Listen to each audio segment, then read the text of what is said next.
السلام علیکم. د هر کور مکتب ګلالیو زده کوونکو ستړي مه شئ. د ریاضي مضمون دریم پړاو دوهم درس ته ښه راغلاست. د نن ورځې د درس موضوع مو په عمودي ډول د یو رقمي عددونو سره د دوه رقمي عددونو جمع کول دي. راځئ راپیلوو یې.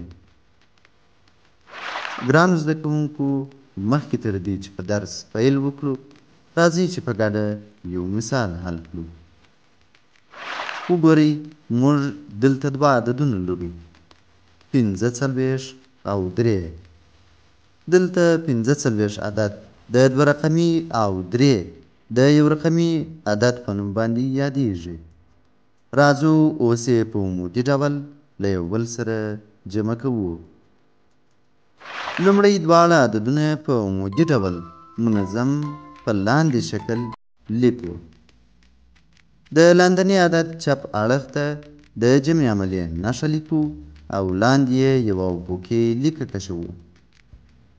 اوس نو د لومړي عدد د یویز رقم چې 5 دی د دوهم عدد له یویز رقم سره چې 3 دی جمع کوو. 5 او 3 سره جمع کوو چې حاصل یې 8 کیږي. د 8 عدد تر لیکې لاندې لیکو.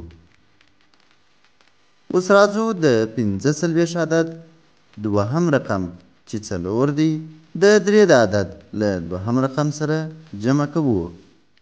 دا چې د 3 عدد دوهم رقم نه لري، نو 4 خپله راکښته او تر لیکې لاندې د 8 مخته لیکو چې 48 کیږي. په دې ډول موږ کولی سو په عمودي ډول د یو رقمي او دوه رقمي عددونو جمع کول سرته ورسوو. اوس نو راځئ د لا ښې زده کړې لپاره یو څو نور مثالونه هم حل کړو. 22 او 5 جمع کوو. عددونه په عمودي ډول منظم لیکو، علامه ږدو او لیکه کشوو. اوس نو د لومړي عدد یعنې 22 د یویز خانه د دوهم عدد یعنې 5 له یویز خانې سره جمع کوو او حاصل یې چې 7 کیږي تر افقي کرښې لاندې لیکو. دا چې د لومړي او دوهم عدد د یویز خانې مو سره جمع کړلې، اوس نو د دواړه عددونو د لسیزو خانې سره جمع کوو. د لومړي عدد د یویز په خانه کې 2 شتون لري، خو د دوهم عدد د یویز په خانه کې کوم عدد نشته، نو په خالي خانه کې یو 0 ږدو. اوس نو 2 او 0 سره جمع کوو چې حاصل یې هماغه 2 کیږي.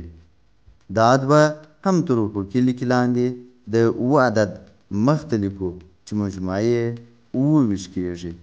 نو ویلی سو چې د 22 او 5 د عددونو حاصل له 27 سره مساوي دی. اوس نو تاسو ته د کورني کار لاندې څو مثالونه درکوم چې تاسې یې په خپلو کتابچو کې په منظم ډول حل کړئ او جوابونه یې ولیکئ. لومړی 45 او 4، دوهم 52 او 6، دریم 83 او 5، څلورم 43 او 5، پنځم 81 او 2. ګرانو زده کوونکو، دا و زموږ د نن ورځې درس. په راتلونکي درس کې به په افقي ډول د یو رقمي او دوه رقمي عددونو جمع کول زده کړو. د خدای په امان.